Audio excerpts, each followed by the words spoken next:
अस्सलामुअलैकुम। मोहम्मद अज़हर सिद्दीक अपने programme political diaries के साथ हाजिर खिदमत है। मौसम यहाँ तब्दील हो चुका है, सर्दी या ठंडी हवाएं चल रही हैं और ज़िंदगी यूँ ही रवां दवां है।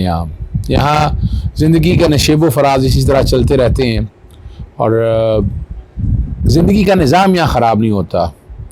यहाँ कोई एक दूसरे में मुदाखलत नहीं करता और कोशिश यही होती है कि ये निज़ाम चलता रहे। लेकिन दूसरी तरफ पाकिस्तान के अंदर आपको पता है बहुत चीज़ें तब्दील हो रही हैं और जो कुछ हो रहा है आप लोगों के रिकॉर्ड के सामने, लेकिन कुछ हक़ाइक़ हैं जो मैंने आज आपके साथ ज़रूर डिस्कस कर रहे हैं।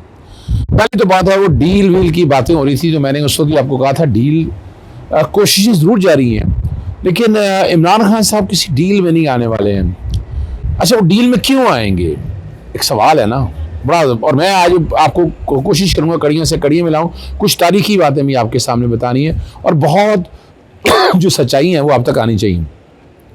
पहली तो बात है मोहम्मद अली दुरानी साहब बिल्कुल मिले हैं, डॉक्टर अलवी से मिल रहे हैं और कुछ बातें बता रहे हैं, लेकिन वो सवाल है वो क्या चाह रहे हैं या इमरान खान इस वक्त क्या करे ऐसे हालात में, और मुल्क अगर आना है तो किस डायरेक्शन पे आ जाए। मैंने इसका आपको पहले भी बता दिया था, मैं तो पहले दिन का कायल हूँ कि इसमें मिसाक पाकिस्तान होना चाहिए, तमाम सियासी जमातें इकट्ठी हों, मुल्क को आगे लेके चलना है, जो भी एक रोड मैप तय करें और जो भी आ जाए वोट की ताकत के साथ वो आ गया। मगर ये नहीं कि डील के चक्कर में नवाज शरीफ क्या डीलें करता फिरता है और कौन से किरदार इसमें क्या किरदार अदा कर रहे हैं वो भी आपके सामने आ जाएंगे। पहले तो ये समझ आइएगा इमरान खान साहब किसी डील में नहीं आने वाले हैं और मुलाकातें इनकी अपनी जगह पर हैं। कुछ हालात और वाक़यात हम ज़मानतों का सुन रहे थे, वो ज़मानतें क्या हुई हैं, पेशावर में ज़मानतें आपके सामने हुई हैं, सिंध में हुई हैं, कराची में, और लेकिन यहाँ पंजाब के अंदर कुछ ज़मानतों से यानी जो हैरानगी की बात होती है कि कौन सा बड़ा ऐसे हालात आए हैं कि जिससे आप समझ सकते हैं कि बहुत बड़ा काम हुआ है।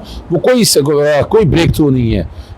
अपील जो है तोशा खाना की कोशिश की जा रही है कि अपील लगे, जल्दी अपील लगे ताकि उसमें से इमरान खान साहब शुरू हो जाएंगे, बात ख़त्म हो जाएगी। लेकिन अभी ये साइफर वाले मामले में क्या पॉसिबिलिटीज़ हैं, सुनने में यही आ रहा है और शायद कि इस साइफर का ट्रायल जो है वो बहुत तेज़ी से चलाया जाएगा। और सवाल बड़े अहम हैं इस कॉन्टेक्स्ट में, और इमरान खान साहब क्यों इनकार कर रहे थे अडयाला जेल में आने का, वो मैं तफसीलात आपके साथ पहले बता चुका हूँ। और ख़दशात हैं और वो अपनी जगह पर मौजूद हैं, जो कि बाकी और की वजह नज़र नहीं आ रही है कि इमरान खान साहब को कहाँ रखना है। जो 9 मई वाले वाक़े हैं वो यकीनन बहुत कुछ है उसके अंदर, लेकिन क्या कुछ है वो भी आप समझ सकते हैं। मेरी ज़्यादा लंबी बात नहीं करता। इमरान रियाज से मुलाकात हुई, तकलीफ़ और दिक्कत अपनी जगह है, बोलने में तकलीफ़ है लेकिन वो बहुत पहचानते हैं। मैंने ज़्यादा लंबी बात नहीं की और वो पहचानते हैं, आवाज़ पहचानते हैं, वाक़यात याद हैं, मेरे से ताल्लुक़ वाली जो बातें हुई हैं वो बहुत सी बातें ऐसी हैं, एक टाइम लगेगा उनको रिकवर होने में।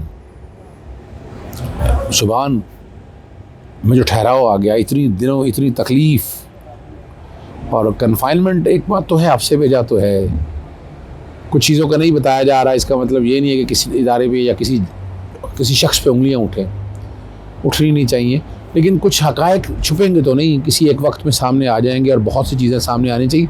वक्त के साथ साथ आप लोगों को अंदाज़ा हो जाएगा। इमरान रियाज जहाँ भी थे, दाढ़ी और वो खलील कमर साहब ने जो कहा कि 46 के गए थे और 76 के वापस आए, शेव हो सकती थी, बाल सफ़ेद काला कोला लग सकता था, बहुत सी बातें हैं। चलें बहरहाल, मैं अभी फ़िलहाल इमरान खान की तरफ रहना चाहूँगा।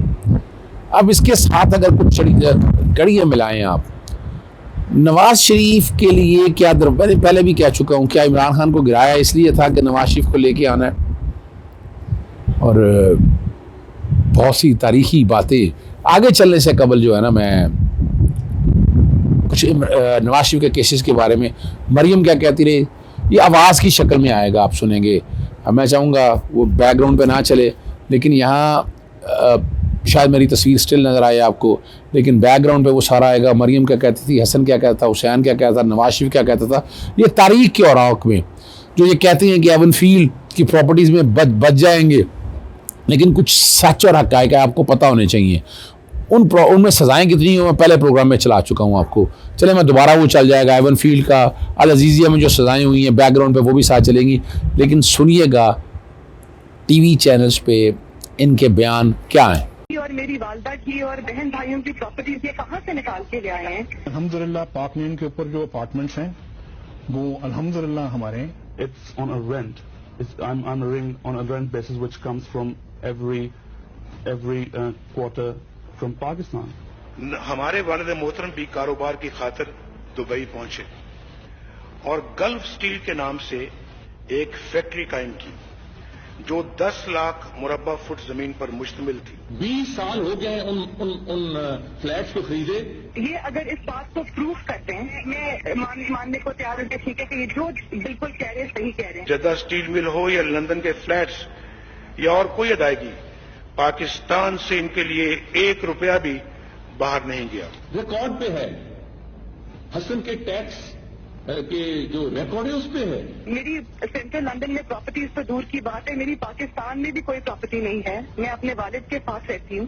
नेस्कॉल लिमिटेड और नीलसन लिमिटेड जो है उनको ओन करती हैं। उनका बेनिफिशियल ओनर जो है वो ये खादिम है, वो एक ट्रस्ट के तहत हैं और उनको होल्ड करनी है इस वक्त मरीम नवाज शरीफ मेरी हमशीरा जो है। खा सऊदी अरब है, खा बरतानिया है, रिकॉर्ड पे है, टैक्स के रिकॉर्ड पे है, पैसा कहां से है रिकॉर्ड पे है। ये हैं वो जराए और वसाइल जिनसे लंदन के फ्लैट्स खरीदे गए। जी आपने ये सारी गुफ्तगू सुन ली। वो बड़ा कहते हैं कि जनाब हमें सजाएं हो गई, हमारा बड़ी ज्यादती हुई। ज्यादती किस बात की है? ये जो प्रॉपर्टी खरीदी है आज तक कौम को मनी ट्रेल दे देना। मनी ट्रेल दी है उन्होंने? बिल्कुल मनी ट्रेल नहीं दी है। या तो बताएं मनी ट्रेल दे दी है उन्होंने। और उसमें मैंने कल फैसला फिर चलाया था, फिर मैं चला देता हूँ कि चौधरी शरीफ 9,36,311 रुपए की आमदनी थी सारी उनकी। तो ये जो कहना कि जनाब बड़े विक्टिमाइजेशन, इनको डोंट कंपेयर नवाज शरीफ के केस इमरान खान के साथ। कौन सी करप्शन के चार्जेस हैं इमरान खान के ऊपर? तोशा खान में कौन सी करप्शन है आप बता देना। कहा गया कि सस्ती खरीदी, शहादत में एविडेंस में कोई चीज़ है? महंगी बेची, वो कहाँ गया उमर फारूक? रिकॉर्ड पे देखा आपने? कुछ नहीं है।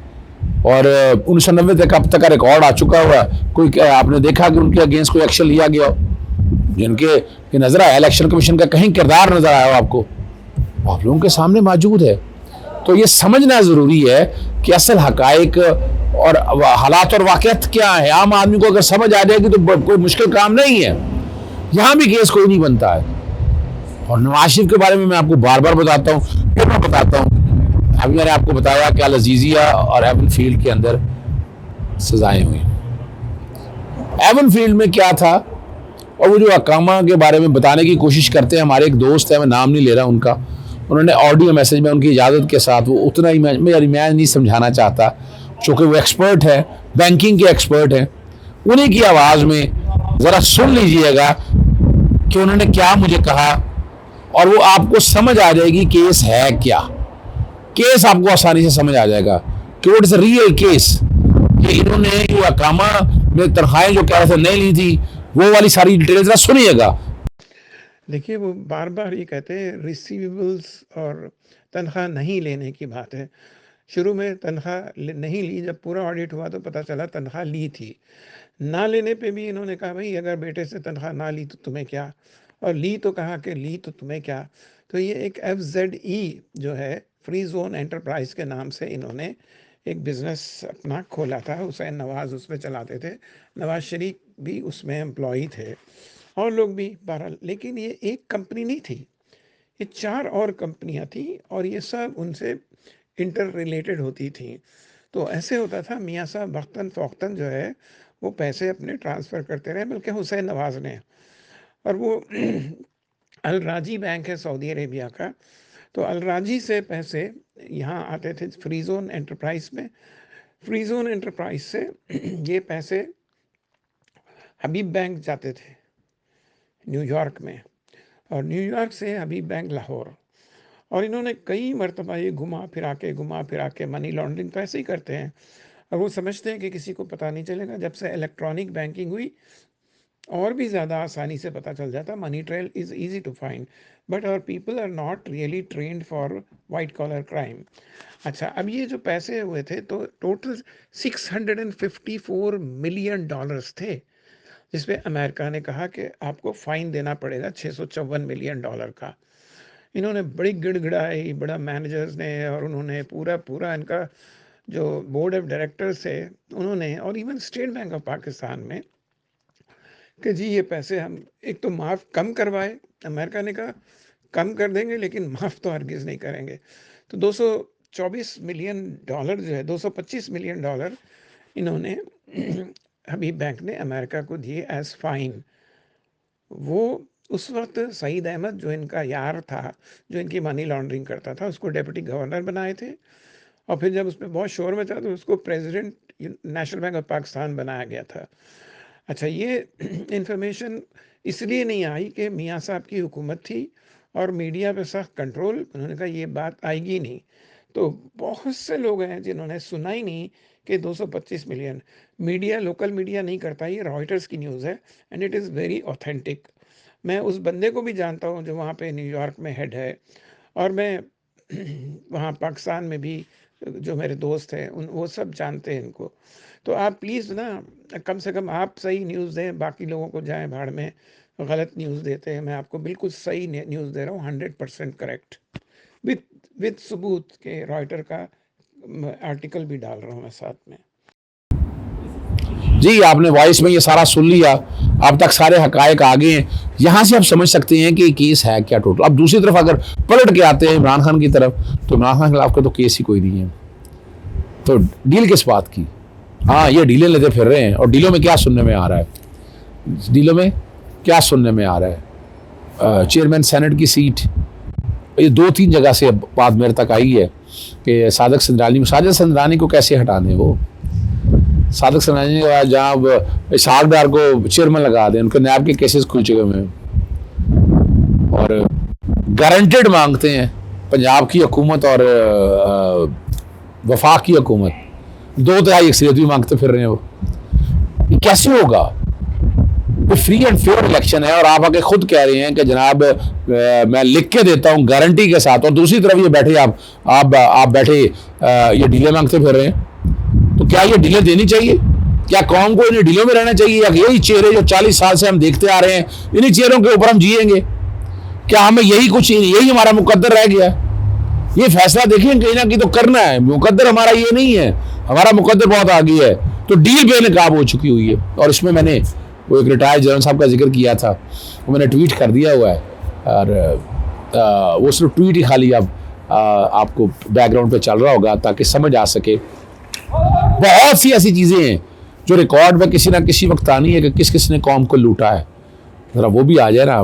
बताया गया करप्शन बहुत की इन्होंने, करप्शन के केसेस बने, तो कहाँ गए वो?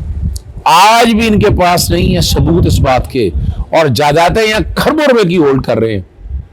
किसका पैसा है? आप और हमारा पैसा है, कौम का पैसा है। कैसे वापस आएगा? क्या इस तरह आएगा वापस? क्या हम एक दौर में इनके खिलाफ केसेस बनाएं और आइंदा से आएगा NRO दे दें और ये सारे मामला आगे चले? कहीं ना कहीं तो शुरुआत करनी है इस कौम की। मैं नाउमीद नहीं हूं, मैं किसी डील पे यकीन नहीं रखता, इस बात को बता दूं मैं आपको। मैं कह चुका हूं कि नवाज शरीफ पाकिस्तान में नहीं आएगा, और मैं उस बात पे कायम हूं आज भी। इजाज़त चाहता हूं। अस्सलाम वालेकुम, अल्लाह हाफिज़। पाकिस्तान जिंदाबाद।